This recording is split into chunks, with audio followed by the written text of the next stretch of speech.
Eu estava evitando falar daquele tal pastor Mirim, o tal do Miguel de Oliveira, porque eu não gosto muito de entrar nessa treta aí de religião. Mas como o Ministério Público interveio, e eu acho que demorou para fazer, básico, aí eu acho que entra na minha seara e dá para discutir. Dá uma olhada antes da gente continuar com a conversa nessa breve reportagem para você entender o contexto. E depois a gente volta para algumas Os considerações. pais do pastor Miguel Oliveira, de 15 anos, procuraram a polícia em São Paulo e relataram que o adolescente recebeu ameaças por conta da atuação em cultos em igrejas evangélicas. O Ministério Público me informou que vai atuar no caso e que já emitiu ofícios para investigar a situação de Miguel Oliveira, que se auto-intitula missionário e profeta. As ameaças a Miguel Oliveira ocorrem por conta da postura do pastor. Em um culto, o jovem rasgou o laudo de leucemia de uma mulher que estava acompanhando a cerimônia e disse que ela estava curada do câncer. Eu rasgo o câncer, eu filtro o teu sangue e eu curo a leucemia. A postura revoltou internautas que afirmaram que pacientes podem abandonar o tratamento médico por acreditarem que Miguel Oliveira realizou procedimentos de cura. Outro ponto que levantou debate nas redes foi o fato de o pastor falar línguas desconhecidas durante os cultos.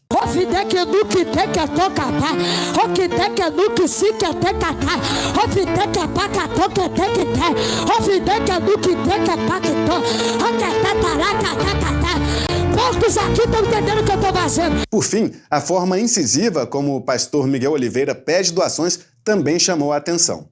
Mas eu queria aqui em cima do altar, no mínimo 4, diga comigo, 4, que vai pegar uma semente de R$1.000, diga amém, de R$1.000.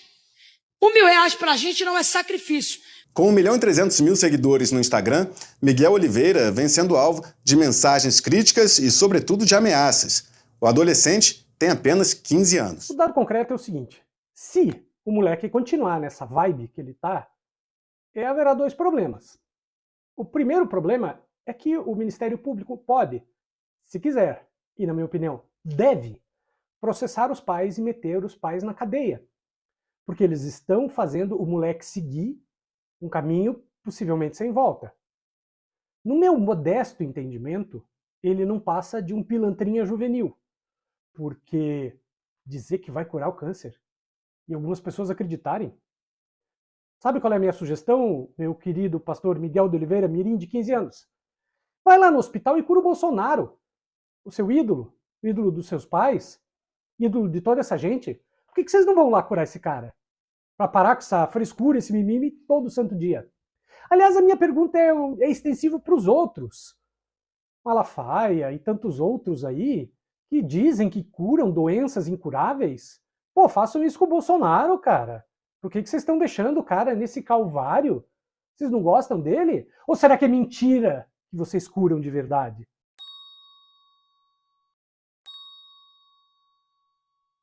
Será? E quanto ao moleque ficar pedindo dinheiro? Dá para encarar essa atuação dele como estelionato? É estranho, né? Um moleque de 15 anos sendo eventualmente condenado por estelionato, ter que ir ali para aquilo que a gente considerava antes chamar de reformatório, lembra? Gente, as coisas têm que ter limite. Não interessa a religião, não interessa qual é. Interessa que elas têm que ter limite. Não dá para um moleque desse ficar aparecendo em tudo quanto é podcast. Aliás, eu não sei o que tem na cabeça uma pessoa que chama... Tudo bem, gente. Todo mundo que está na internet precisa de audiência. Mas peraí, gente, peraí. Se o Adolf, aquele da Alemanha, existisse ainda hoje, eu tenho certeza que uma galera ia ficar chamando ele também para falar. E não seriam só os declaradamente de extrema direita. Seriam outros também. Uma coisa é você dar lugar para opinião. Outra coisa é você dar voz. Ou, o que alguns dizem, dar palco para maluco dançar. Eu só discordo porque o maluco na história não é o cara.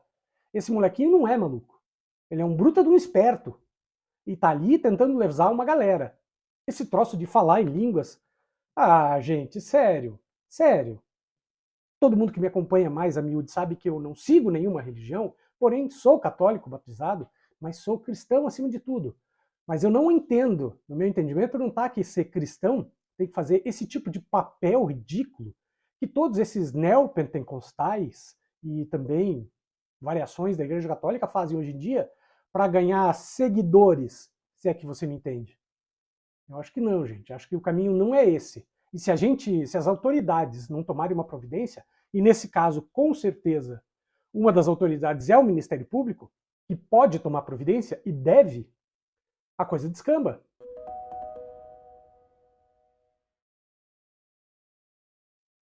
Pedir para ter alguma lei um pouco mais restritiva que impeça esse tipo de coisa é besteira, ainda mais tendo um Congresso lixo como esse que a gente está vendo. Se depender do Congresso, não vai acontecer. Eu acho que a medida do Ministério Público é boa, veio em boa hora. Aliás, eu acho péssimo que o próprio bolsonarismo continue. Eu vou dizer assim, o bolsonarismo com cérebro. Porque por mais que tantos deles ali tenham má fé, tenham uma profunda má fé, burros eu acho que muito poucos são. Vocês estão desgastando rapidamente demais essa imagem de vocês. Especialmente a imagem daqueles que são ligados a esse tipo de vertente de ideologia, de religião. Vocês estão se desgastando demais, daqui a pouco não sobra mais para ninguém. E vocês vão fazer desmoronar o castelo, vocês vão matar a galinha dos ovos de ouro. Então eu acho que vocês deviam parar, porque tem muita gente de saco cheio disso, inclusive do lado de vocês. Os caras estão percebendo, peraí, uma coisa é o Silas Malafaia, que queira ou não deve ter um conhecimento da Bíblia. Agora, moleque de 15 anos, pedindo dinheiro desse jeito, dizendo que está curando leucemia. Para, né? Acho que não dá para acreditar, né? Vamos combinar que tem limite tudo, não é? Eu acho que se vocês, bolsonaristas, dessa vertente extremada, continuarem permitindo esse tipo de coisa, como se não houvesse amanhã, porque todo mundo está querendo enfiar a mão no pote rápido demais, vocês vão derrubar o castelo de vocês. Eu, se fosse vocês, eu pensaria bem. Vão com menos sede ao pote. Não do jeito que vocês estão fazendo. Não abrindo a porteira desse jeito para essa pouca vergonha. Sabe o que você não consegue fazer com R$6? Você não consegue comprar uma Coca-Cola numa lanchonete. Você não consegue uma passagem de ônibus na maioria das cidades do país. Você não consegue tomar um cafezinho e comer um docinho depois do almoço. Mas sabe o que você consegue fazer com R$6? Você consegue baixar o e-book que eu fiz, que te ajuda a sair das dívidas. Sim, é uma coisa objetiva, rápida, prática, linguajar claro, e custa R$6. E por que eu fiz R$6? Para pagar os custos de hospedagem, é só isso. Você vai aprender de uma maneira muito didática aquilo que o banco não quer que você saiba. Perceba, não é uma pós-graduação. É uma apostila didática com coisas simples, mas que a maioria das pessoas não sabe. E que eu aprendi ao longo de 20 anos na área do direito, ensinando e ajudando empresas e empresários a sair das dívidas.